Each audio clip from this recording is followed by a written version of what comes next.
അളിയൻ എങ്ങനെ മിസ് ചെയ്ത് അവിടെ ഇരിക്കുന്ന? പഠിത്തം കഴിഞ്ഞില്ലേ? എന്റെ പഠിത്തമൊക്കെ കഴിഞ്ഞു. ഇപ്പൊ ജോലിയാണ്. ഒരു സ്കൂളിൽ കൊറിയോഗ്രാഫർ ആയിട്ടൊക്കെ വർക്ക് ചെയ്തു. ഇനിയിപ്പം ജോലി എടുത്ത് ജീവിക്കാൻ തീരുമാനിച്ചു. പാടാട്ടോ, അത് എനിക്ക് വയ്യ. പഠിക്കുന്നത് പോലെ എളുപ്പമല്ല, പഠിക്കുന്നത് അതിനും കഷ്ടമായത്. കുറച്ചുകൂടെ പാടാ. ഇതാണ് കുറച്ചുകൂടെ എളുപ്പമല്ലേ ജോലി? ഓൺലൈൻ ക്ലാസ് ഉണ്ടല്ലോ, എന്റെ ആര്യമോഹനം എന്ന് പറഞ്ഞിട്ട് ഒരു മോഹിനിയാട്ടം സ്പേസ് ഉണ്ട്.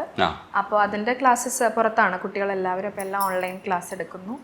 പിന്നെ സ്കൂളിൽ ആകുമ്പോൾ നമുക്ക് നമ്മുടെ കാര്യങ്ങൾ, എനിക്ക് അങ്ങനെ പഠിപ്പിച്ച് ഒരിടത്ത് നിന്ന് വർക്ക് ചെയ്യുക അങ്ങനെ ഒന്നും താല്പര്യമില്ല. ഒരാളുടെ കീഴിൽ നിന്ന് അങ്ങനെ പെർഫോം ചെയ്യുക, കുറച്ച് പ്രൊഡക്ഷൻസ് ഒക്കെ ചെയ്യുക, സ്വന്തമായിട്ട് ഡാൻസിൽ തന്നെ കുറച്ച് ക്രിയേഷൻസ് ഉണ്ടാക്കണം എന്ന് തന്നെയാണ് ആഗ്രഹം.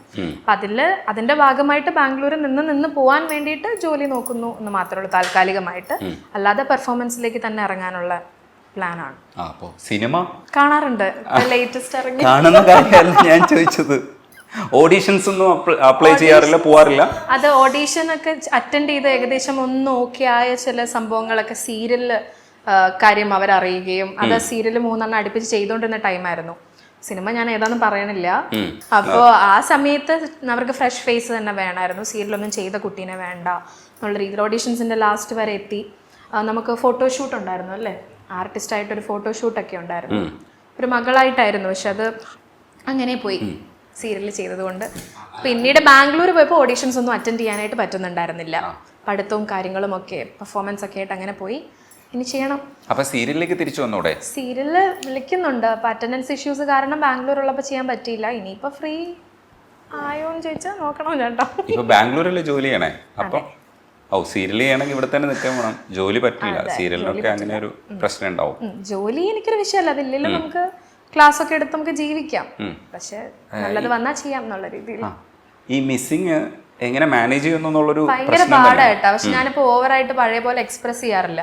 ജനിച്ച സമയത്ത് എനിക്ക് ഭയങ്കര പ്രശ്നമായിരുന്നു, ജനിച്ചു കുറച്ചു നാൾ മുമ്പ് വരെ. പക്ഷെ ഇപ്പൊ മനസ്സിനെ ഞാൻ അങ്ങ് പാകപ്പെടുത്തി എടുത്തു എന്നെ തന്നെ. കാരണം നമ്മളെ കൺട്രോൾ ചെയ്തില്ലെങ്കിൽ എനിക്ക് ഭയങ്കര ഇമോഷൻസ് കൂടുതൽ, ഭയങ്കര സെൻസിറ്റീവ് ആയിട്ട് ഒരാളാണ്.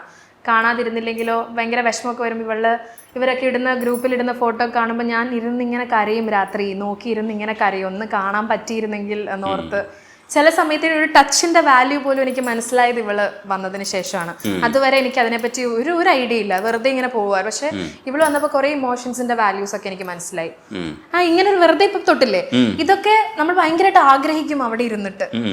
അതൊക്കെ ഭയങ്കര പ്രശ്നം. പക്ഷെ ഇപ്പൊ ഞാൻ കുറച്ചൊക്കെ എന്നെ തന്നെ ജോലിയും കാര്യങ്ങളായിട്ട് ബിസി ആയപ്പോ ഒരുപാട് ചിന്തിക്കുന്നില്ല, ഓവർ തിങ്ക് ചെയ്യുന്നില്ല. എന്നാലും പ്രശ്നം എങ്ങനെയാ മനസ്സിലാക്കണേ? ഇവളെങ്ങനെയാണ് ആര്യയെ തിരിച്ചറിയുന്നത്? എന്തായിട്ട് അറിയില്ല, പക്ഷെ നന്നായിട്ട് തന്നെ നല്ല രീതിയിൽ മനസ്സിലാവും. എവിടെ ഒരു നിഴല് കണ്ടാലും ചേച്ചി ചേച്ചി എന്ന് വിളിക്കും. ഇവിടെ വന്നു കഴിഞ്ഞാൽ അവള് കാണിക്കുന്ന ഒരു സ്നേഹം ഉണ്ടല്ലോ. ഞാൻ ആ റൂമിലേക്ക് പോകുമ്പോഴത്തേക്കും ഒന്ന് അങ്ങോട്ട് പോയ പുള്ളിക്കാരി ഇവിടെ കിടന്ന് കരയും, പ്ലേ പെന്നിലിരുന്ന് കരയും. അതൊക്കെ കാണുമ്പോൾ എനിക്കത് കാണാൻ ഭയങ്കര ഇഷ്ടമാണ്. നമ്മള് സ്നേഹിക്കപ്പെടുന്നു എന്ന് കാണുമ്പോൾ ഭയങ്കര സന്തോഷമല്ലേ, എനിക്ക് ഭയങ്കര ഇഷ്ടം അതൊക്കെ. അപ്പൊ ഞാൻ അങ്ങോട്ട് ബാത്റൂമിൽ പോയി കഴിഞ്ഞാൽ ബാത്റൂമിന് ഡോറിൽ പോകുന്ന കൊട്ടും, ചേച്ചി ചേച്ചി എന്ന് പറഞ്ഞാൽ കൊട്ടും. അതൊക്കെ ഭയങ്കര സന്തോഷമാണ് എനിക്ക്. പോകുമ്പോ മിസ് ചെയ്യും, പക്ഷെ ഒരുപാട് അങ്ങ് വിളിച്ച് കരയാറൊന്നുമില്ല. സ്വയമേ ഇങ്ങനെ വിഷമം ഉള്ളിൽ ഒതുക്കും. അസൂയയില്ല, ഇവർ ഒരേപോലെ ഇരിക്കുന്ന അത് എന്റെ പൊന്നോ, അത്ര അസൂയ ഇല്ലായിരുന്നു. പക്ഷെ ഇപ്പൊ ചെറുതായിട്ട് വലുതാവും തോറും ചായ കൂടി വരുന്നുണ്ട് അവൾക്ക്. ആര്യ പിന്നെ ഭയങ്കര സുന്ദരിയല്ലേ അല്ലേ? അതെ, ഏട്ടൻ എനിക്ക് ട്രോള് വാങ്ങി തരുന്നു. കമന്റ്സ് കണ്ടോ? ട്രോള് കിട്ടും. അതെ, എന്തെങ്കിലും 2 വാക്ക് എന്റെ അടുത്ത് പറയാവോ അവിടെ ഇരുന്നിട്ട്? അവിടെ എന്തൊരു അനുസരണ എന്നാണ്ടാ. എന്തെങ്കിലും 2 വാക്ക് പറയാവോ? അച്ഛനെ കുറിച്ച് പറയാവോ? അച്ഛൻ എവിടെയാ? അച്ഛൻ എവിടെ ബാലു? അച്ഛൻ എവിടെ പോയി? ജോലിക്ക് പാപ്പ വാങ്ങാൻ എവിടെ പോയി? അല്ല, അതപ്പോ അങ്ങനെ അന്ന് പ്രശ്നം ഉണ്ടായപ്പോ അത് ഭയങ്കര ഒരു ഇഷ്യൂ ആയില്ലേ ബാലു? അതെന്താ അങ്ങനെ ഉണ്ടായത്? ഞാൻ അന്ന് പറഞ്ഞില്ലേ, അന്ന് പോലീസ് കേസൊക്കെ ആയില്ലേ? അതെന്താ സംഭവം? ആ വഴിയല്ല, നമ്മൾ ഈ വഴി പോയപ്പോ ഒരു സംഭവം ഉണ്ടായില്ലേ, അതെന്തായിരുന്നു അത്? നീ പറഞ്ഞോ അവരോടത്? എന്റെ ദൈവമേ, ഞാൻ പറഞ്ഞിട്ടുണ്ടോ ഇങ്ങനത്തെ പ്രശ്നത്തിൽ പോയി പെടരുതെന്ന്? ഇങ്ങോട്ടൊക്കെ വിളിച്ചു കയറ്റിയോ അവരെ? എന്നിട്ട്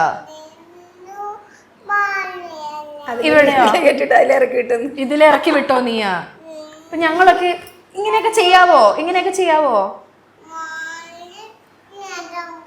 ഞരമ്പൊക്കെ പൊട്ടി എല്ലാം പോയോ? NH വഴി ഇങ്ങനെ കയറിയാണോ പോയത് നീ? എന്നിട്ട് അവരെ ഒളിപ്പിച്ച എന്നിട്ട് ഹസ്തപതാകോ ആ ചേച്ചി മുദ്ര കാണിക്കണ എങ്ങനെയാ? ചേച്ചി കാണിക്കണ മുദ്ര.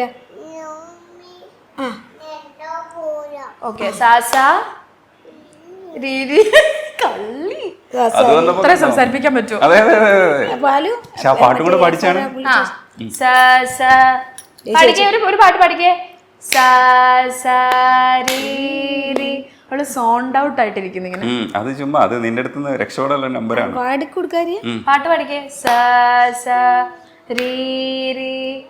ഗ ഗ മ മ പ പ ധ ധ നീ നീ സ സ പാടും. സ സ നീ നീ ധ ധ പ പ മ മ ഗ ഗ രി രി സ. A4. ആ മറ്റേത് ചോദിക്കി, അപ്പൊ ചെലപ്പോ ഇരിക്കും. സൗകര്യമില്ലാന്ന് ഇപ്പൊ അല്ലേ? എനിക്ക് ഇച്ചിരി സൗകര്യം വരട്ടെ അല്ലേ? ഊർന്നിറങ്ങുക അങ്ങോട്ട്. ഞാനൊരു പാട്ട് പാടട്ടെ. ആ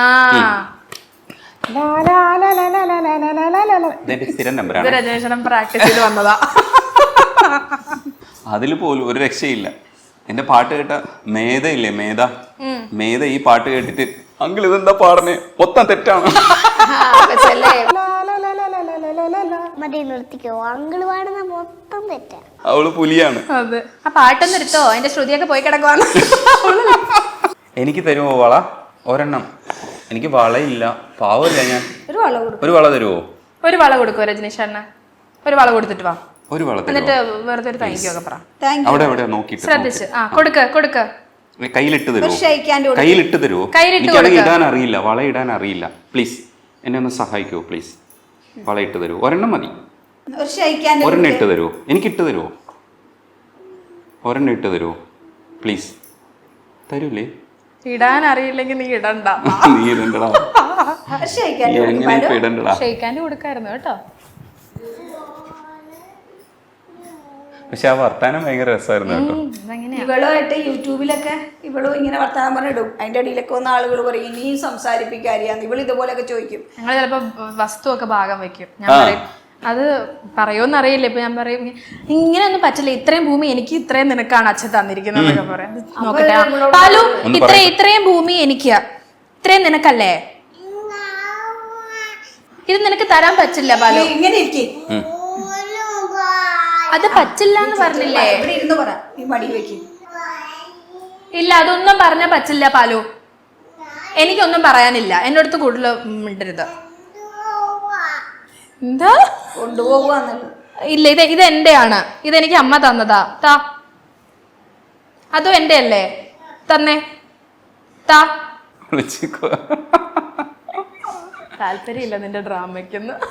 പാലു വന്നതിന് ശേഷം പറയുന്ന ആൾക്കാരുണ്ട്. നമ്മുടെ എന്റെയും പാലുവിന്റെ വീഡിയോയുടെ അടിയിൽ വന്നിട്ട് കമന്റ് ഇടുന്നവരുണ്ട്. കിളവിക്ക് കുറെ വർഷങ്ങൾക്ക് ശേഷം ഇപ്പം ഒരു കുഞ്ഞുണ്ടായി, ഇനി ഇവര് മരിച്ചു പോയി കഴിഞ്ഞാൽ ആർക്ക് ഇതൊരു ഭാരമല്ലേ, ഈ പെണ്ണിന് ഇതൊരു ഭാരമല്ലേ,